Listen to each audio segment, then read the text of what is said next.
Okay, in terms of the stuff, deadlines are unchanged. So the closest deadline is February 1st, in which the assignments and quizzes for part 1 deadline.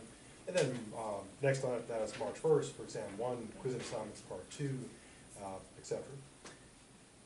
In terms of the stuff, last time we finished up looking at ambiguity, and we saw back in those ancient days that ambiguity means that there are 2 or more possible meanings, and it's not clear which is intended.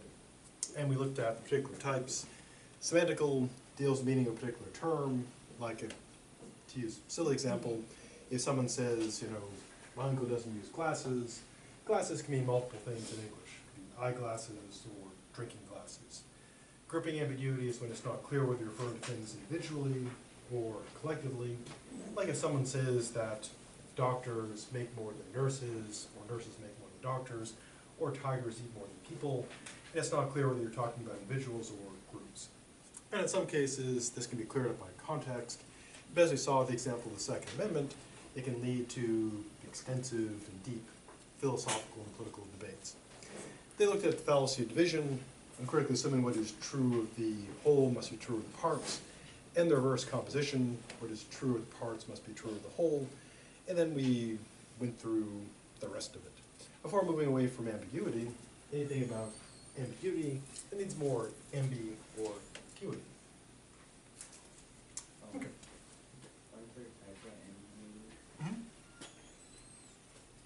Yeah, how do you, what is it? Oh, that would be ambiguity that doesn't clearly fit whether it's syntactical or semantical. So it's not entirely clear, is it just structure or the meaning of the term? For example, one the textbook uses is the phrase, woman can fish.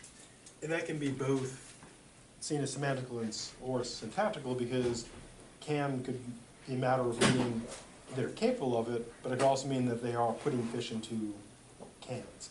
And so you could fix that either by replacing the word women are capable of fishing, or by changing the structure, in terms of like women were canning fish. And so there's some cases where it may be one or the other. Now, for a practical standpoint, it's, you know, main thing to know, sort of like in real life, so to speak, is ambiguity is occurring, and there may be cases that don't neatly fit into those 2 categories. That's what that is. Anything else?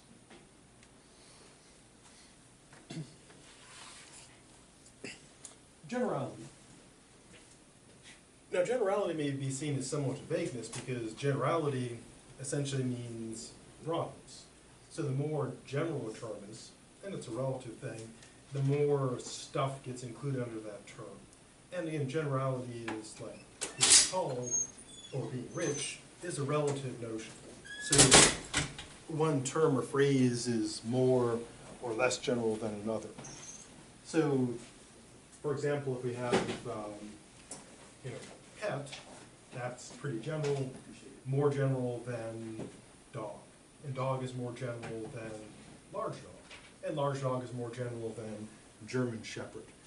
And so the more the term includes, the more general it is. Now, a general term need not be vague, because if you have a term like dog, dog is general but not necessarily vague. It's not like there are like fuzzy areas like, is that a dog or is it not a dog? The boundaries of dog are pretty clear genetically. But it's a very general term. So if there were like a bunch of dogs and someone said, get the dog, they're like, which dog do you want?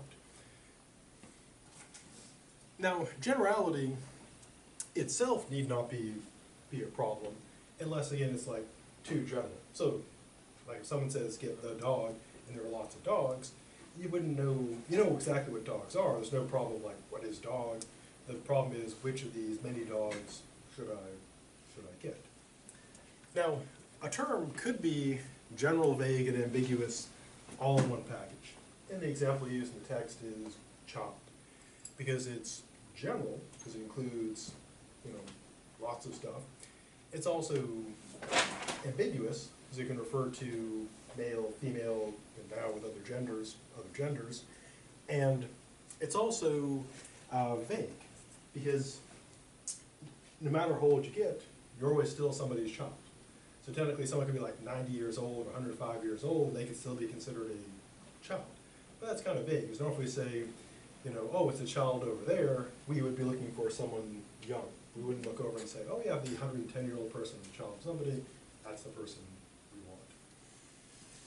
So how do we deal with generality when it's a problem? Now again, generality by itself, not a problem.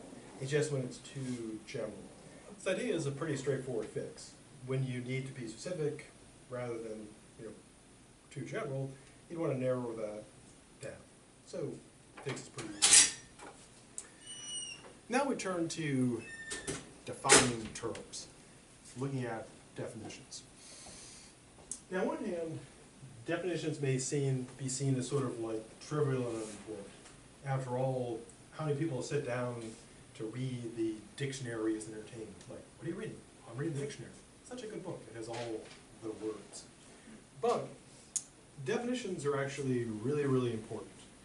If anybody's considering a career in law, law essentially is mostly definitions. What they typically quibble about, I mean, they're arguing about like whether the person's adulterous and etc. But a lot of the battles are about words, especially things like corporate law.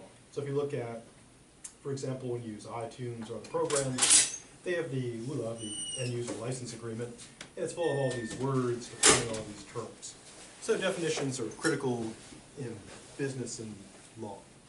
Also very important in politics, because what the terms mean, like freedom or justice or fairness, rather critical. Also, not surprisingly, everything else that defines words, you know, ethics, etc.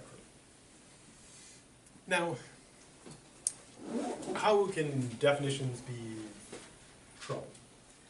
Well, one obvious thing is that people are using the same words, but they're meaning different things. And so people can be talking past one another, which can create problems. Also, in some cases, this can be fixed simply by saying, oh, that's what you mean by that. In other cases, though, there are very substantial debates about what is meant. For example, for examples of substantial ones, consider the debate about religious freedom in the United States today. Now, on one group's view, one view is that religious freedom is the freedom to not to do things that go against your religion, but it could be things that other people might need. For example, one that got to the Supreme Court was a person owns a bakery. They are opposed to same-sex marriage. Same-sex couple comes in, wants a cake, and he says, no, that violates my religious freedom. More civically, in this case, freedom of expression, First Amendment. And so they go to court, and the Supreme Court says, yeah, a religious freedom means if someone comes to buy a cake and you don't want to make it for them on religious grounds, you don't have to. But then, of course, people raise questions. What if the person coming in is like Hispanic or Jewish or, you know, Albanian or left-handed? Could I say, I don't make cakes for left-handed people because I belong to the church of the right hand? You know, would that be freedom? Other people argue that religious freedom doesn't mean you can prevent people. You know, you don't have to sell people cakes or provide. Another example is employers don't have to provide contraceptive coverage because they are opposed to that. And then people argue back, well, religious freedom doesn't mean that I don't have to provide, you know, cakes or coverage to people. It's that I'm free to practice my religion, but I can't use that to, you know, use it against other people. So we have a substantial debate about what is that freedom. Because one view is nobody can tell me like what kind of religion I can have. It's not like murdering people. Can't have it that way. And there are religions that have that as a prime feature. So there are limits to religious freedom. Other people believe that you can impose on other people. So the debate over freedom pretty significant. So lots of battles over definitions. As another example, in ethics, a lot of debates are over key terms. For example, in the abortion debate, the debate over what is a person, when does that begin? A key part of the ethical debate there. Also, an end of life. If we take something like, you know, euthanasia, mercy killing, a famous example here in Florida was the Terry Schiavo case. If you have someone who's in a persistent vegetative state, are they still a person? Because if you pull the plug on a person, that could be kind of like murder, or at least, some type of homicide. But if the person is long gone, then that's not murder. That's merely allowing that physical shell to stop function. And so even though definitions, dictionary-wise seem kind of boring, many of our biggest conflicts over religion, over justice, over freedom, over equality, come down to the meanings of our terms. And as a final thing, if you can control definitions of terms legally, obviously, or in people's minds, what they mean by what they say, you can have a strong influence on how people think. Because when they use a word and they're thinking with your definition, you've kind of limited what they're thinking. Which is why people who are good at speaking in politics and so forth, they really know their words. They know how to manipulate meanings and terms. Now, definitions can be split up into a couple of different groups. One way to categorize them is based on purpose, their function. So this is kind of like the toolbox or app approach. Like, for example, if you need your phone to do something, you look for a particular app that does that thing. So if you need like a QR code reader, or you need like someone to record voice memos, you find an app that does them. Hopefully not full of malware and stuff. Likewise for definitions. Definitions can be looked at as in terms of being like apps that do things, metaphorically speaking, or to use an older metaphor, like tools that do things. So if you need to like cut stuff, you get a saw. So what are these purpose-based definitions? Well, the first one is lexical, which of course comes from lexicon, which is just a fancy term for book. So this is the dictionary or book definition. So lexical definition's function is to give you the commonly accepted, or at least the dictionary defined version of the term. Now the way you'd find these is, well, back before the interweb, you'd go to like Webster's dictionary, and today you'd go to like dictionary.com or Wikipedia or something, and this would tell you how the word is commonly used, which is useful. Now, one limitation on this is that even though this tells us how the word is commonly used, it doesn't actually serve to really prove or settle substantial issues. Now, if you're having like a debate, like what does the word semi-ambulatory mean? Yeah, looking that up can settle that. But if your question is, what is justice or what is art, going to the dictionary won't settle forever the problem of, what is art or what is justice. I mean, it'll tell you how people commonly use it, but dictionaries won't settle our substantial disputes, which is fine because they're not designed to do that. They're just saying, hey, this is how the people commonly use this, or how whoever edits the dictionary says it should be used. So lexical definition function is this. It tells you the dictionary definition, how the word is commonly used, as regarded by whoever is in charge of that particular dictionary or site. And we should always remember that dictionaries are created by people. And so the words in them are the definitions given by someone to sit down and say, hey, this is what this word is going to be taken to mean. Now, in general, professional dictionaries tend to be pretty neutral. They'll just say, this is what, here's a pretty neutral definition. Second type, stipulative. Now, to stipulate, of course, is to say, basically, make it so. Now, stipulative definitions have two basic modes. One is this. Sometimes we have something new, and we need a word for that. One way to do this is take an old word and give it a new meaning, to stipulate that this old word now means this new thing. And many of our new things, or formerly new things, they get old words that are repurposed. Ones that are pretty old now would be, one of the older ones would be, of course, mouse, named after, looks kind of like a rodent. And so it's an old word, mouse, with, well, now it's a pretty old thing, but it was once a new thing. Similarly, most of the terms for computers. A memory, of course, old term. but it means those little, RAM chips you put in. The term computer itself is an old one. It used to refer to people who did math, which is why sometimes if you read like older stories, it can be confusing. Like you're thinking you're reading like a non-sci-fi story, and they talk about the computers walked in the building, they went to lunch. You're like, wow, that's pretty weird. And he goes, oh, they're talking about these people who are doing math. Other terms, things like shuttle. That used to be, well, still is, the thing you use in weaving, but it also means like shuttle bus or space shuttle.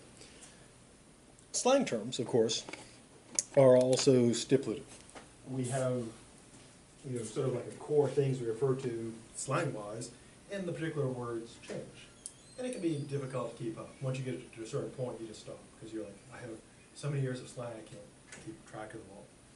And again, they're just stipulative. For example, I remember when I first heard the term, people are saying like, that person is so sick. I'm like, oh, I'm so sorry. I'm like, no. Sick means cool. I'm like, okay, that's good.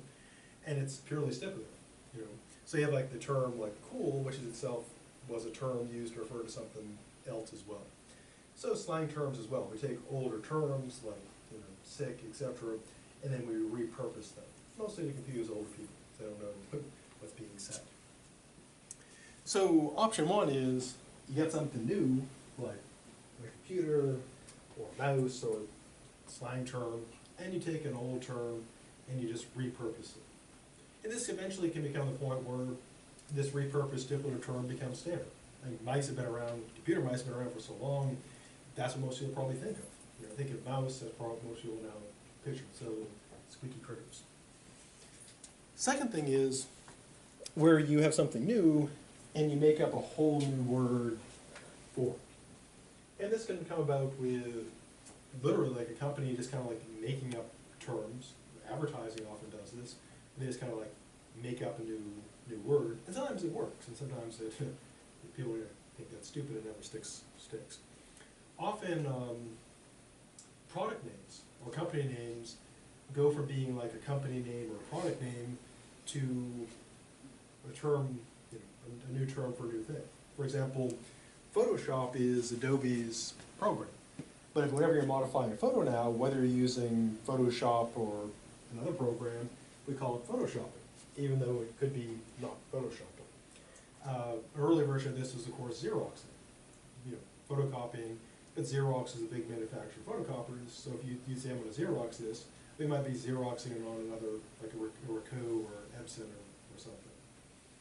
And so, or Coke. Some places, Coke, it's confusing because someone said, what kind of Coke do you want? It's like, Coke is Coke. I'm like, no, you could have like Pepsi. I'm like, Pepsi's not Coke. And they had to explain to me that Coke means soda.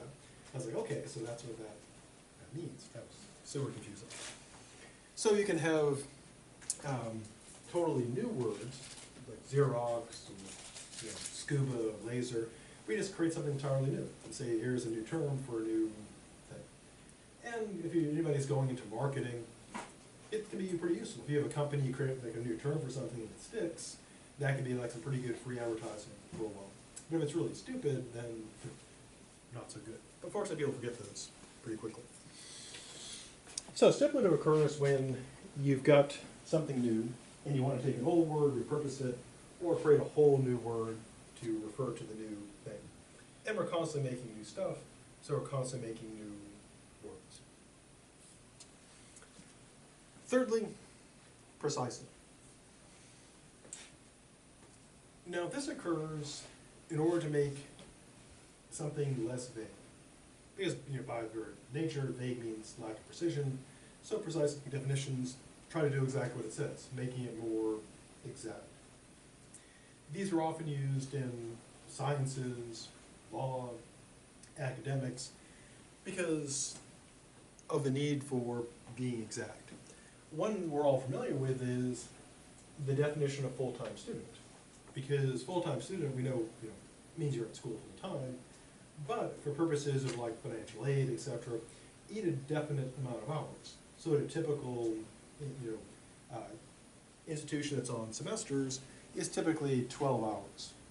Some schools are on quarters, like Ohio State, and they have different, because their classes are 5 hours instead of 3, the normal 3. So semesters are just, quarters are just like 10 weeks. 5-hour classes. Grad school, it's also different. In grad school, it might be 7 hours, it's full-time. And so definitions like that are precise. Again, legal definitions, when they say exactly what is meant by like user or license or laptop. And not surprisingly, we've seen lots of examples of these in critical thinking. When we take the term like argument, in normal life we just mean like fight or dispute, but when we say it's a set of claims consisting of premises and a conclusion, it's a precising definition. It makes it more exact. So in terms of like what they're doing, here's the dictionary definition. Here is got something new, here's an old word for this, or here's a new word for this new thing. Precising is not precise enough, I need to make it more exact, so the definition makes it more exact. Lastly, rhetorical.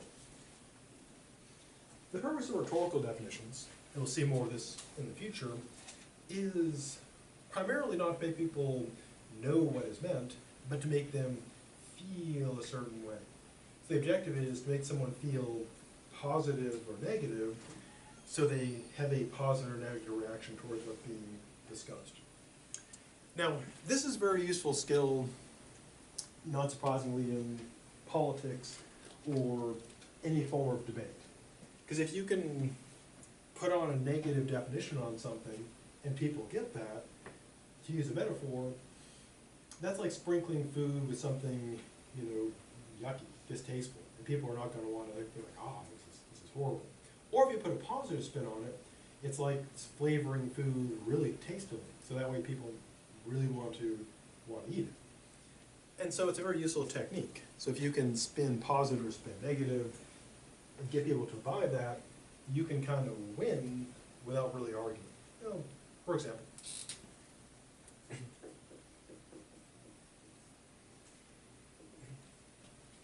taxes, of course, is something no one likes. By its nature, it's kind of like a negative thing. No one goes, yay, here comes tax time. But of course, you can spin it more negative. So if you take taxes to be theft by the state, and you get people to accept that, they're going to consider taxes to be bad and unjust. So if someone believes taxes are theft by the government, and they already accept that, it's going to be real easy to convince them that taxes are bad, that you shouldn't have them.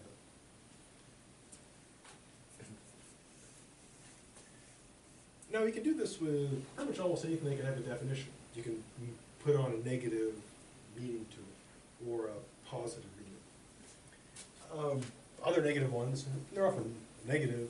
If we take like liberal, historically this means someone who believes in a government system of, as opposed to like a monarchy, etc., where you have government, of the people, by the people type of system. But now, of course, liberal means not just someone who's like left, but someone who's terrible in some horrible, horrible way. So today being called liberal, maybe less so now, but it's kind of an insult, because the definition attached to it is very negative. So with rhetorical definitions, what you do is try to load into them as much positive or negative as possible. Now, of course, you have to be kind of careful, because if you go like too far and it's too absurd, then people will, say that's too much. And so it's kind of a careful balance. You define it negatively or positively.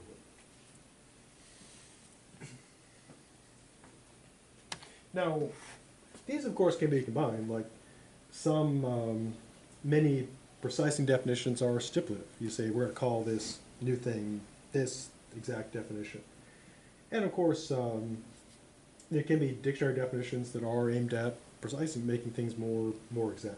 So they can kind of blend together. Now, rhetorical definitions, they're kind of ones to watch for, especially like in debates. So if someone is preloading it positive or negative, what you want to do to defend against that is sort of make it more neutral.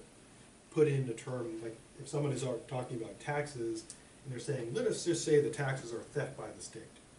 Well, that's already assuming what needs to be proven. If you're already starting off taxes or theft, and someone says, okay, they've won the argument. They don't need to claim anymore. They've won. And so you want a more neutral definition. Instead of taxes or theft, you would say taxes are when the state, takes revenue from citizens. I mean, still, tax is always bad, but at least it doesn't start off with theft. One other example in ethics, defining abortion right off the start as murder. It might be murder, but if you begin with, let's assume that it's murder, and then I'm going to prove it's murder, well, that's pretty easy. It's like, let us assume that murder is murder. It's like, yeah, that's true, but that assumes that it needs to be proven. And so ideally, from the standpoint of looking at things rationally, we'd want to go with neutral definitions, because that way we're not assuming anything that needs to be proven. Now, we still could end up with like, okay, taxes really are theft, or terrible, or abortion really is murder. But if we just begin with that assumption, we're in a way cheating. We're just assuming what needs to be proven. One final point on rhetorical definitions. There are, of course, some things that are kind of by nature already kind of good or bad in a way. Like, for example, taxes. No one's got a good feeling about taxes. So even a neutral definition, because always they're taking your money. No one's like, yay, take my money. Similarly with things like genocide. Even a neutral definition of genocide is still pretty bad because it's trying to exterminate an entire people, and even put neutrally, that still sounds bad because it is bad. Or things like kindness. That always sounds good because kindness is kind of a good thing. So rhetorical definition doesn't mean that it does have some kind of positive or negative feel to it. It means that it's intentionally being loaded a certain way. Because again, there are some things that, like genocide and murder and so forth, that are just inherently kind of bad. And even a neutral definition captures that, genocide is extermination. But the idea is to try to be as neutral as possible. Before pressing on, anything about that? It needs more stuff.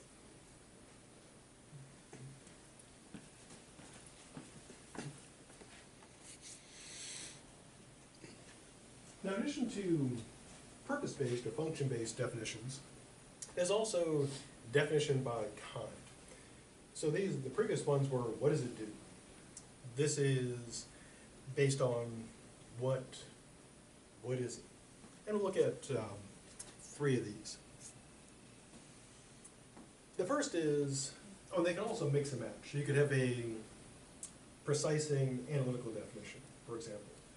Or you could have a rhetorical definition by example. So they're not exclusive, they can be combined together. First one is definition by example. Also included here is what's called a definition by ostension. Definition by example, of course, is defining things by giving examples, shockingly enough. So you might say states are things like Maine, Florida, New Hampshire, New Jersey, etc. Definition by ostension.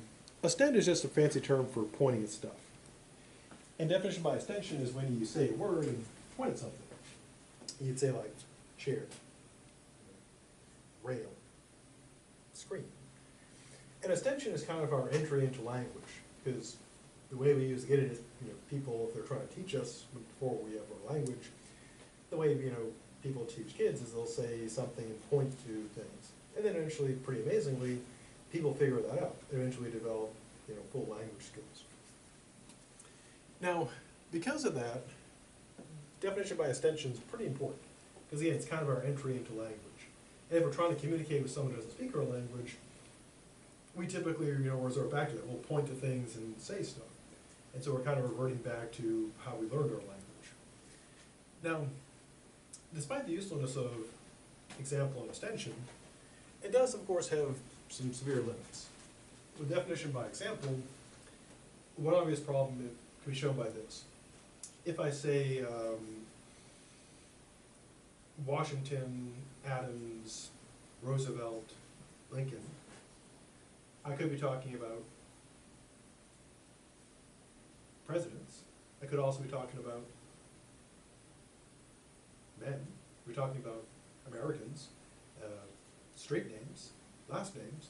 And so it could be a definition by example of many, many things. So one sort of problem with this is, if something is more than one thing, you give like examples in a list and they all can do many things, it may not be clear exactly what's being defined, which is a limit. Another problem with the definition by pointing, by extension, is that it's not always clear what's being pointed to. So if you point, say, like backpack, maybe someone may think I'm pointing to the color or a particular part, like the zipper or something. Now eventually, of course, we sort this out somehow. But again, when we're pointing at stuff and trying to say what it is, there can be some confusion. Am I pointing to the object, the color, a particular part of it, etc.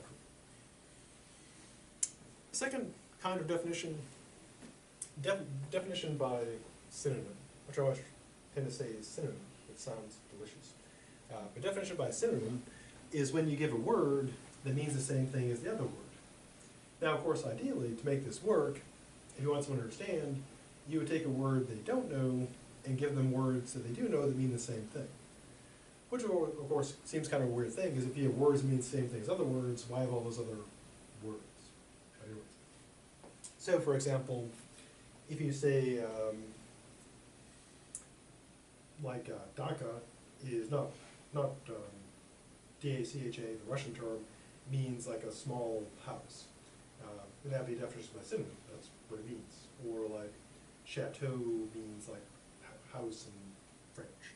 And often we do translations, we're doing definition by synonym. So if you have like a word like oui in French, meaning yes in English, we're defining by synonym. And many dictionary definitions are definition by synonym. Here's a word means a similar thing. Like for example, feeble means weak.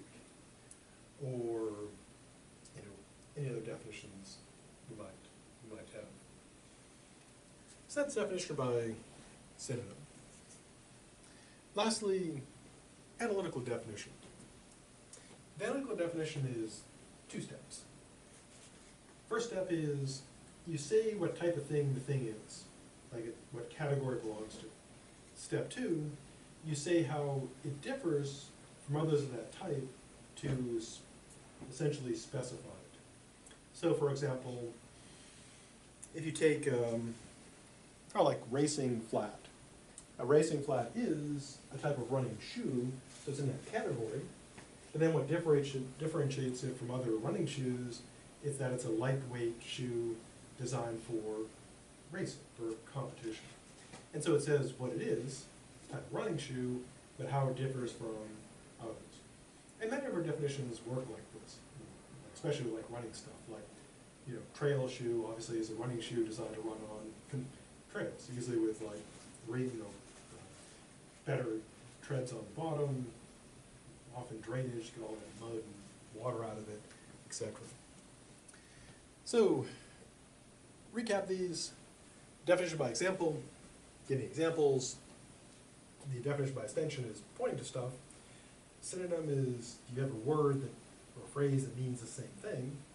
And then with analytical, again, the 2 steps. What type of thing it is, and then how it differs from those things to separate it out. Before pressing on, anything about any of that stuff that needs more stuff.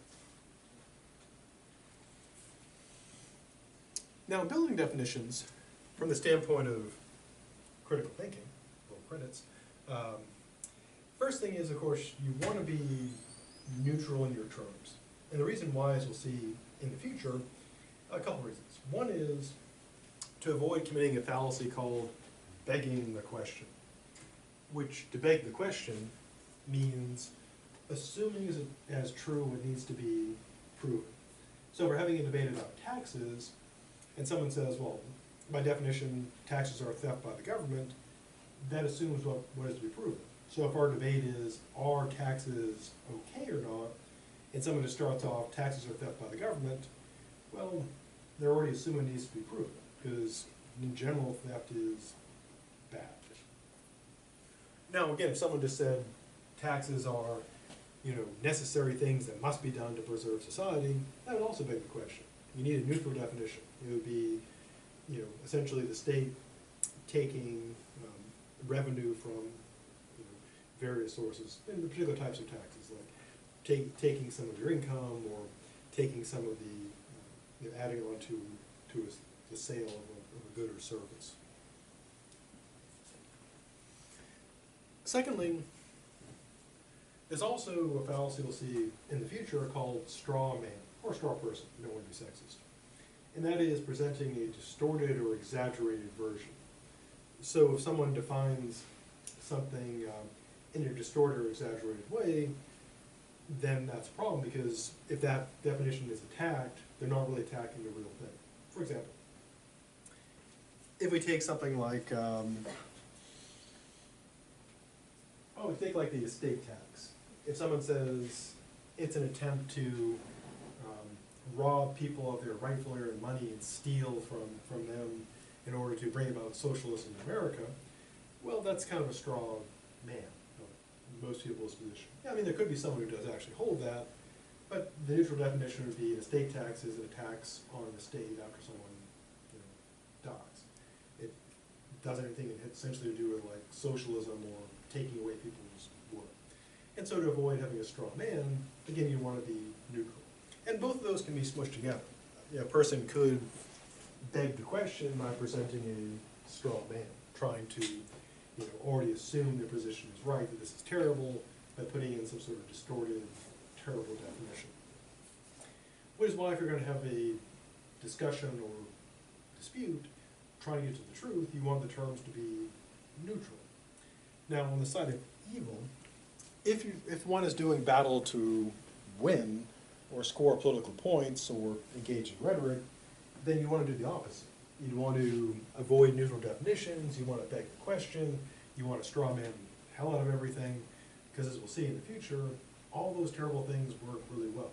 Which is why so much political discussion is terrible, and one major reason why we can't solve problems, because people are just making problems up. It's like, that's not even real. There's distorting, exaggerating stuff, and so if you can't even agree what the problem is, there's no way to solve it.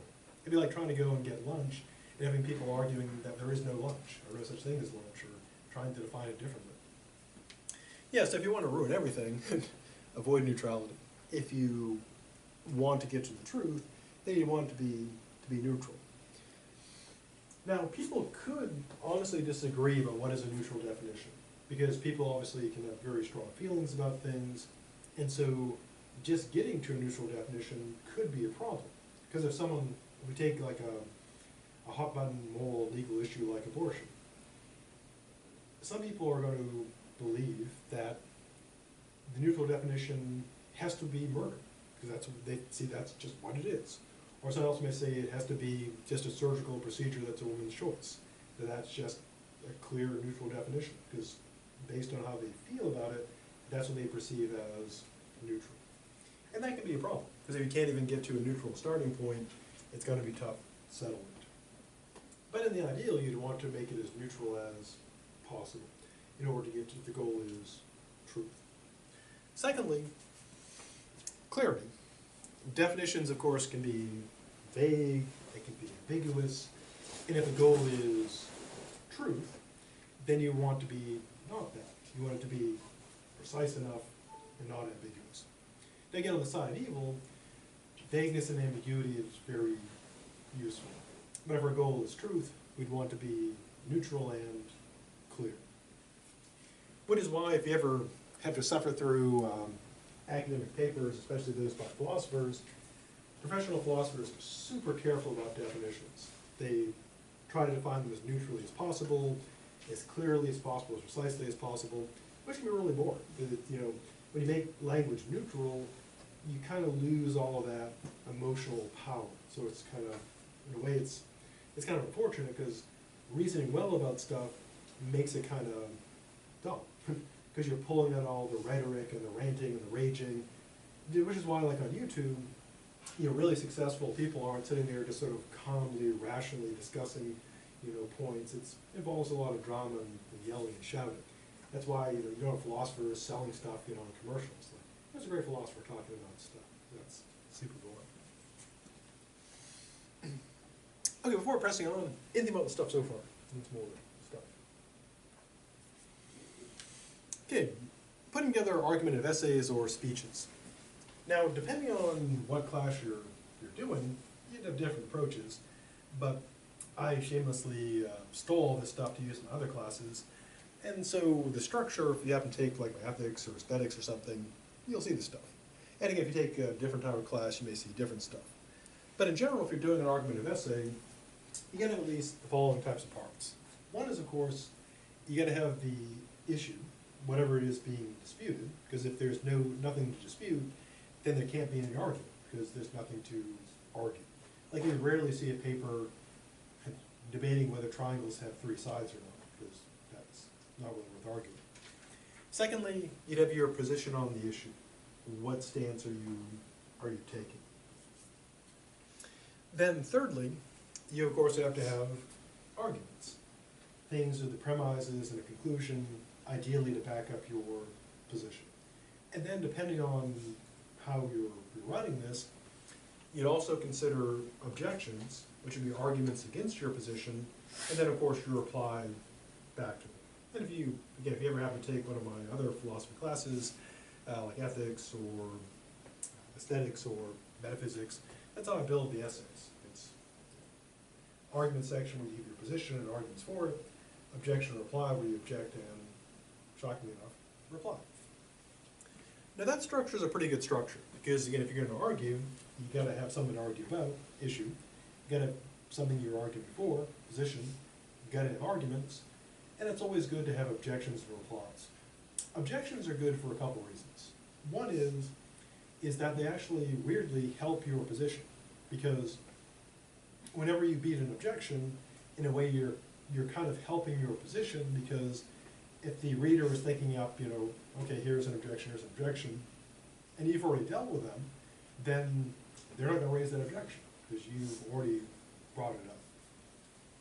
Also, using objections in the context of, rational discussion makes you seem reasonable, that you're considering ways you might be mistaken, ways that you've considered your position. And a very practical thing is this. If you ever have to hit a particular word count in a class, and you're doing an argumentative essay, objections and replies are word generators. You're just like, how many words do I have? How many more do I need? Objection, reply. How many do I got now? Objection, reply. And let's keep cranking out words. Just make more words. Now, there are all kinds of ways essays can be defective, things that you want to avoid. And here are some tips on how to avoid some common problems. First thing is this. Focus. Now, part of the focus is, and this is a problem I had when I was all the way through grad school, actually, was I would tend to want to write these grandiose, huge papers. And the professor would always have to say, that's insane, that's too much stuff. And so one of the first things is, if you're doing like a short paper, like 10 or 20 pages, then you want to make sure that it's focused. Because if you have like this huge project, like you're trying to, imagine you're doing an ethics paper, and you say, I'm going to show what good and evil are, then I'm going to go on to establish, a moral theory in which I will show that privacy is essential right. And that's the kind of thing you would do in the course of, say, 3 or 4 books, as opposed to like a short essay. So a critical thing is getting it smushed into something short enough to cover that amount of words. Now some people have the opposite problem. They'll have something really tiny and have trouble stretching it out. So on one hand, you want to make sure that it's not so huge, like I'm going to prove life and universe and everything, or too small. So you want to make sure it's like manageable and focused. Now then when writing, if you're doing a speech or essay, be it one you're writing as a paper to turn in, or sitting in class or on Blackboard doing an essay test, you always want to stick to the issue. The most practical reason is because of points. Because if the person is grading it, based on are you doing what's supposed to be done, if you're veering off the question, unless you're doing so in a really interesting way, it's probably just going to be, it's like, to use a metaphor, it's like if you want to get someplace, and then you start driving off in the opposite direction, you're not going to get there. So in a way, you're kind of driving away from the points. So if it's an essay question like, and the issue is whether or not, say, entangling alliances contributed to World War I, you'd want to stick with that. You wouldn't want to go and talk about like economic issues or other stuff. If that's the question, you want to be focused on that. And again, sometimes you might luck out and do something like. Is there like a balance you could do that in an essay?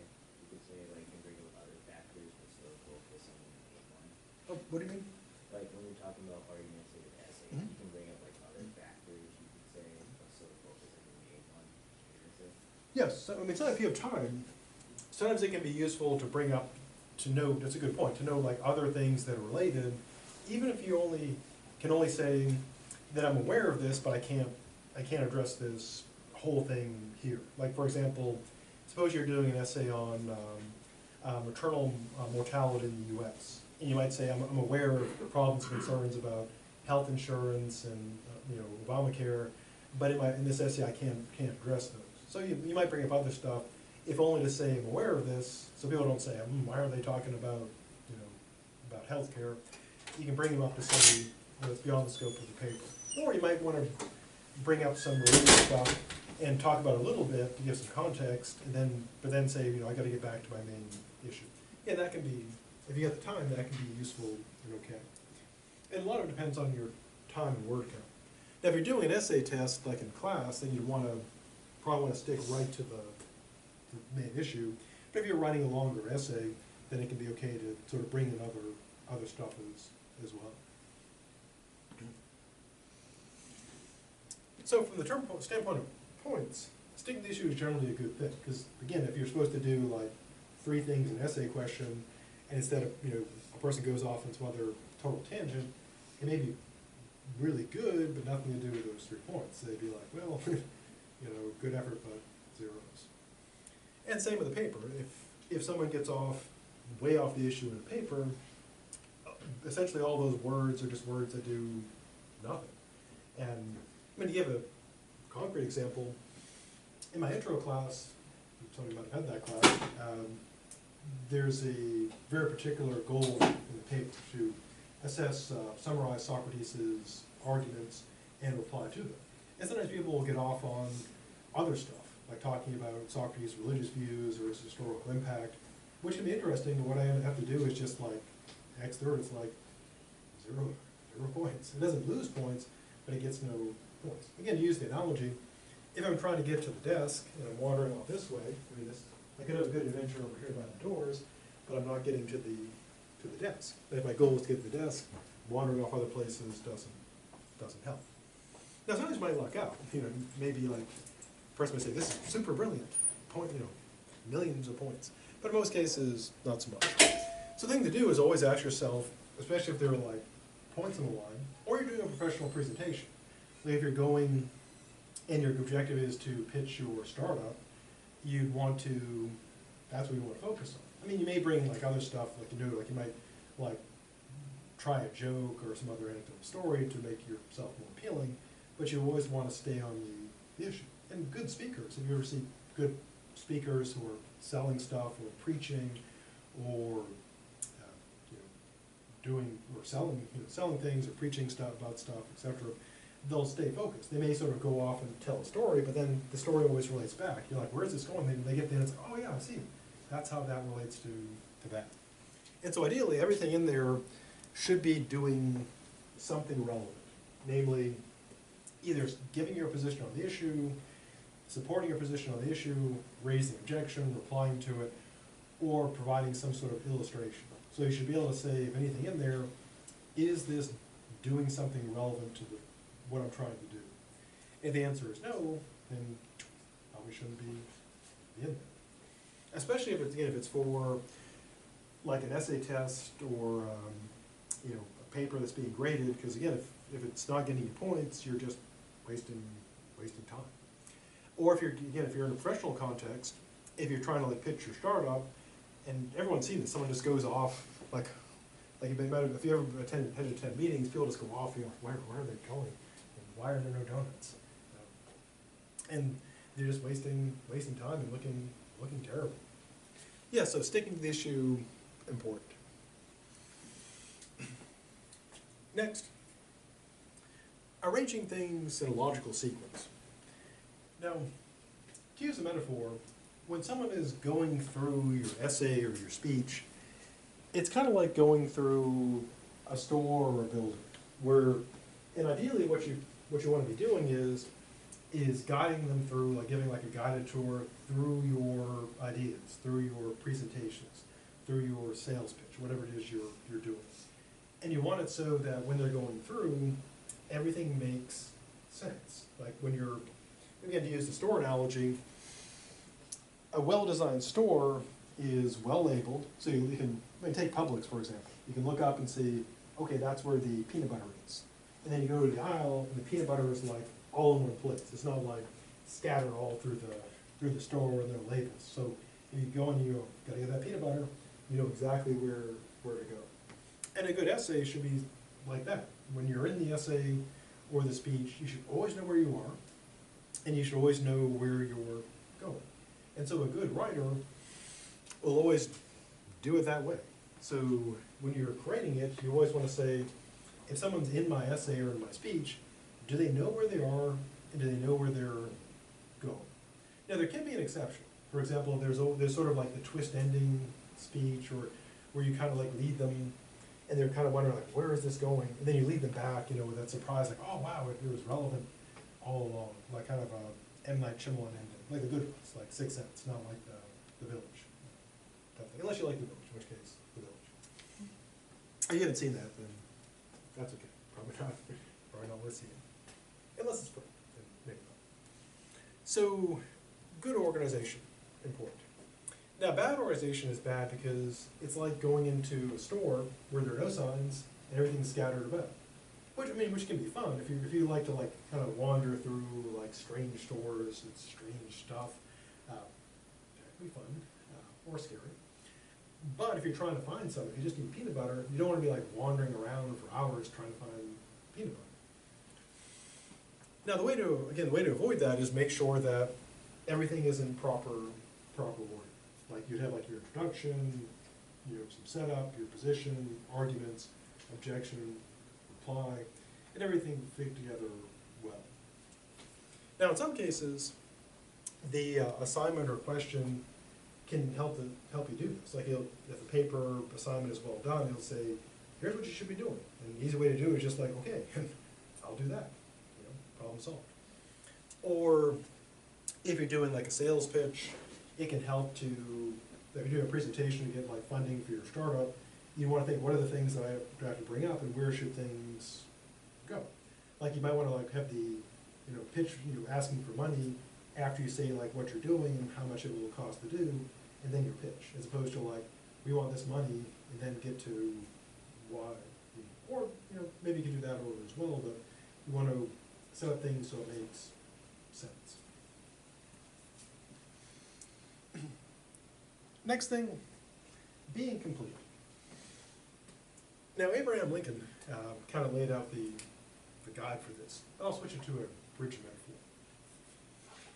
Now, completeness means not saying everything that could possibly be said about something, because that would be crazy, but it means getting the job done. And I'll use my bridge metaphor for that. Now, when looking at a writing task, be it an essay question or a test, a paper for a class, preparing a speech for your pitch to your investors, for your startup, you kind of have to figure out, okay, what are my objectives? To use a metaphor, what is my river? And the river is the thing you got to get across. And it may be like a tiny stream, it may be like a vast river, but you want to sort of lay out metaphorically, what is the river I'm trying to get across? So that's kind of the first thing to know. Then, once you know how big your river is, metaphorically speaking, then you can determine what it is to be complete. Because a complete essay or a complete paper is like a complete bridge. A complete bridge gets across what it's supposed to get across with not a lot of extra on either side. I mean, you want a little extra, you know, account for erosion, etc. but you don't want it to go too far beyond. Because if it goes way too far, then it gets pretty, well, stupid. I mean, if you were driving along on a bridge for a mile, and you look down, you see like a little tiny stream, and you drive another mile on a bridge, you're probably thinking, so that's where all my tax money went. You know, totally wasted. And so, once you know how big your river is, then you can figure out how big your bridge is. Now, laying aside the metaphor, if you're doing a paper, say ethics, and you've got to give your position on the issue, back it up with arguments, then raise a substantial objection, and reply to that objection, those would be the parts of your bridge. So those would be like position, arguments, objection, reply. And you'd be, well, have I crossed is my bridge big enough to get across my river? And if you do all that stuff, you'd be like, yeah, my bridge has crossed the river. Now, sometimes people make a bridge that's too big. And it need not be like needlessly long paper, because sometimes people just go on too much, and sometimes people go on forever but never get across the river, weirdly enough. And so you want to ask yourself, like, am I putting on too much stuff? Am I going on too long, bringing in stuff that's not relevant? Now, a more common mistake, rather than like the bridge being too big, is the bridge being too short. Which is worse. Because if it's like too long, then it's kind of like, oh, this is, needlessly long, but at least, you get across the river. Kind of the worst option is where the bridge doesn't make it all the way across. So if you're like driving, in the dark, and suddenly you go, oh crap, into the river, that's bad. And a paper or essay that doesn't get all the way across the river has the same problem. Now, it could be brilliant up until that point. So, for example, if you have to do a paper where you've got to have like your position, arguments for it, objection, reply, and it just gets up to argument for it and then stops. No objection, no reply. This part could be great, but the bridge doesn't make it across the river, so that would be bad. Similarly, like if you're doing a pitch, for your startup, and you never get to the point of like how much funding you need and when you need it, then all the setup of like your corporate culture and your product, you'd be like, well, I have no idea what they need or what they need it for, and so it kind of drives into the river. So I always want to check, did I get across the river? Now, if you're doing an assignment, like a well-written essay or paper, if the person assigning is doing their job, then you know what you're supposed to do. So whenever I have like a paper, I always have a detailed guide. Like, here's what I'm looking for, here's what the points are. That way there's no, I wonder like what this should be.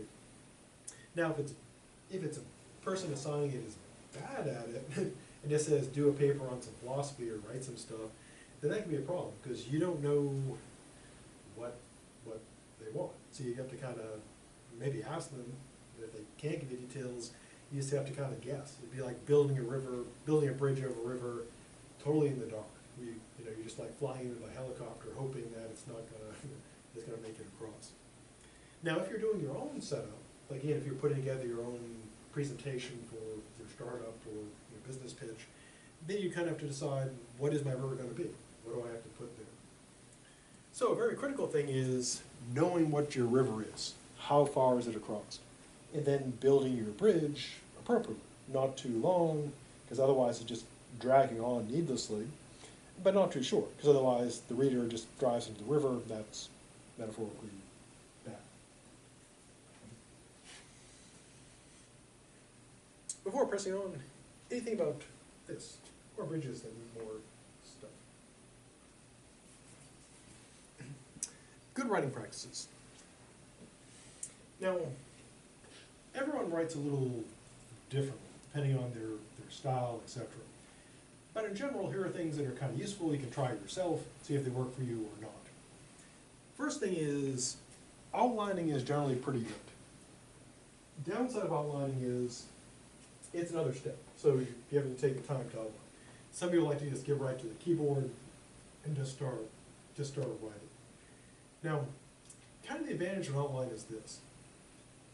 If you're planning, say you plan to go to, you're going to drive to California, which is quite a ways away, what you'd probably do before going is, well, way back in the day before Google Maps and stuff, you get, physical maps and kind of plan out your route. Now, of course, you can go into Google and type in your destination, and it will do that for you. But before going, you'd want to have an idea of your route if you want to get there. Because it's much easier to see, okay, that's how I get there. You'd also want to look for things like construction, like what things are closed. Like you don't want to drive to a bridge and like, oh, the bridge is closed, I got to do a 100-mile detour. And because that way, if you're doing it on a map, on paper, before you go, you're taking some time, but far less time than driving to the bridge and finding, oh, the bridge is closed. Outlines are kind of the same way, because if you build your outline first and you're like, this is crappy, this is going nowhere, then at least you've wasted some time, but at least it was only an outline. You hadn't been sitting there for 4 hours, then realizing at the end of 4 hours, I've been typing garbage. Also, outlines are good, again, like with planning a trip, so you kind of know where you're going and kind of organize it ahead of time, see how things look. It's basically like any form of planning. You kind of think like, okay, how is this going to work? And then it's much quicker and easier to change an outline than the entire paper. Now, some people, just like in other things in life, don't like a plan. They just kind of like to wing it. And some people can do that quite well. So kind of the first question would be, can I do better just sitting there and just typing, or do outlines work better? Most people, outlines tend to work better. I'm an outliner. I always like to work through an outline in my head first, and that way I can think, okay, this is crap, that's gone, or this is good, or this is how I'm going to organize it. And just because it saves me more time. Again, just like kind of planning stuff out, like going to the grocery store with a list, takes a little more time, but ultimately it's quicker than trying to remember, like, did I need peanut butter? Oh, always peanut butter. Or what, and then realizing you forgot stuff or picked up the wrong things. So it's kind of like a grocery list for the paper. Second, what is also something that eats time, is rewriting. The way to improve a paper is rewrite. When you read professional, they've written books, be they fiction or nonfiction, they've been read through and edited many times, even if they've been edited before. For example, my first book, the editor, I had to rewrite it several times, and they edit it, send it back, and I rewrite it again, rewrite it again, and eventually you hate your own work, because once you've written your own book like 8 times, you're like, God, I hate this stuff so much. And I guess what's the point when you hate it so much, they decide that it's time to stop, once they've achieved full on hate. Yeah, so anything you read that's professional typically been rewritten many times. Some, like for example, big name authors, this famous ones, they'll talk about how they rewrote an ending 40 times, totally changed it 40 times. And other people, they've rewritten their story 125 different versions for one story. But of course, we only see the finished product. We think, oh, they're such a great writer. But of course, we see their 40th try, their 100th try. And so the way to always make it better, to a certain point, before like brain damage sets in, is revise. Also, guided revisions are good. So ideally, if it's really important, like you really need the points, or your startup, or or you have a presentation you're doing to get a job, you always want to ideally have someone else look at it to see what you can't see, because each person is their own worst editor. Because I know when I read stuff, everything I write sounds brilliant to me. It sounds wonderful. Also, I know exactly what I mean. So if there's like grammatical mistakes, or I left out words, I know what I mean. So I just gotta skim over those, then I go back and look at it a while later. It's like, God, how did I miss that? That's pretty stupid. And so, at the very least, you'd want to kind of set it aside, look at it later. That way you kind of forgot what you meant. Again, ideally, you'd want to have someone else look at it, which is why, like in classes, drafts are always a good idea. Essentially, it's like if someone said, hey, here's a test, keep on retaking it until you get the grades you want. Now, of course, the downside is writing's a lot of work. It's tiring. And so doing it over, it's like if you do 4 drafts, it's like writing 4 papers instead of 1. So it's a pragmatic, consideration. basically you'd ask yourself, what grade do I need, and how much am I willing to suffer, to get this? And, it's a pragmatic question. But in general, the more you write it, generally the better it'll be. Now you can, if you're an experienced writer, at a certain point, you hit the point where you're making it worse. It's kind of like with making pancakes. One thing I learned about making pancakes is one of the critical things to it is mixing the batter only enough. If you keep on mixing it, it actually, weirdly, it damages the proteins, and so your pancakes become worse. So there's a precise point in the pancake making process where you've mixed it enough, but any more will ruin the pancakes. And papers are kind of the same way. There's a point when you've got to work on it, and you'll hit that point when you're going back and you're just making it worse. And it's good to know when that is. Now, there's all kinds of essay types to avoid. The book goes through them, but typical ones include, one very common one is being kind of on topic, but not exactly. So, for example, if someone they were trying to write about, say, revising healthcare, but instead go on, arguing about the politics of Obamacare. So they're kind of talking about healthcare, but they're really engaged in a political discussion. Or if someone is supposed to write about the ethics of privacy, but instead write about the legality of it. It's close, it's not privacy, but one is ethics, one is legality. Another common mistake is the stream of consciousness rambling. This is typically done when someone realizes the paper's due in a couple hours, and they're just staying up all night, fueled by caffeine, trying to write the paper. It's just whatever comes to their head pours out on the paper. And usually that's terrible, unless they're Hunter S. Thompson, in which case it's Fear and Loathing in Las Vegas. They win awards. Another common bad type of essay is one which violates this, where it's essentially the reader has to do all the work. That's really just badly put together. So those are some useful tips for writing. Again, I'd say the most useful ones that I've learned from my own writing and from my own terrible D in college English to actually writing books is, I eventually got it up to a C, so I didn't pass. C minus. C minus is still passing. So probably the most important things are the putting together, sensibly, and again, the outlining and the revisions are the most critical thing. What makes someone it's like anything.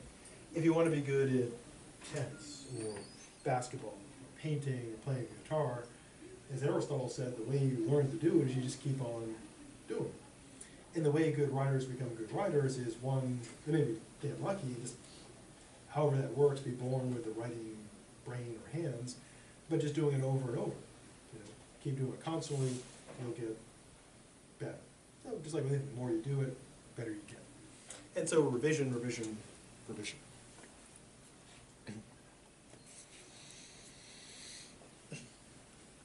Now with writing, in addition to the critical thinking part of it, there's also kind of the candy coating or sugar coating. To use an analogy. Our main focus, of course, is on the critical thinking stuff. To use an analogy, it's like if you're doing nutrition, your main focus is on, nutrition. What are the nutrients, the carbohydrates, the vitamins, the minerals, etc. in the foods? So from the standpoint of nutrition, what matters is what's on the label, what is in there. But of course, as anybody who's eaten knows, there's more to it than just what's on the label. There's what it tastes like. Because there can be foods that are very, very nutritious, but just you wouldn't want to eat. They're better than death, but it's barely. It used to be that sports foods used to be really terrible because they would just focus on the getting all the nutrients in there, and they tasted pretty much like cardboard. Now they're basically like chocolate bars. So tastier, but you get it's like a candy bar, a zillion calories. So there's, in addition to the nutrition, which in our metaphor is like the critical thinking part, the logic, there's also, of course, the flavor, presentation, etc. And to kind of push the metaphor, if you're cooking a meal, yes, you want to be concerned about nutrition, but also if you get to eat it, you also want it to be tasty and appealing. And so we'll look at next time making things appealing. So have a good rest of the day. Next time, more stuff.